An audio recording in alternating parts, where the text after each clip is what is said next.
In today's video, I am going to teach you how to connect Zendrop to Shopify. To get started, open your web browser and log in to your Shopify admin. This is the main dashboard, where you manage your store settings, products, and sales channels.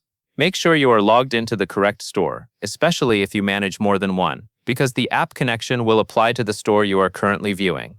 Once you are inside the Shopify admin, look to the left-hand sidebar. You will see a list of sections that help you navigate through your store. Find and click on Apps.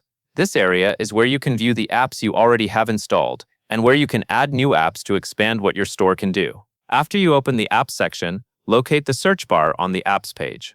Click into that search field and type Zendrop. As you type, Shopify will begin showing matching results.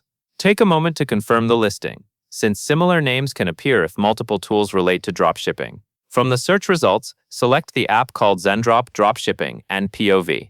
A quick way to confirm you have the right one is to look for the orange Z logo. Selecting the correct app is important because it ensures you are installing the official integration that is designed to connect directly with Shopify. Next, click the Install button. Shopify will then take you to a permissions page. This page explains what access the app is requesting in order to work with your store, such as syncing products and managing certain store data needed for fulfillment. Read through this page carefully so you understand what is being connected and why those permissions are necessary for the integration to function properly. When you are ready to proceed, click Install again to confirm. This final confirmation is what completes the connection between your Shopify store and Zendrop and allows the app to integrate with your admin.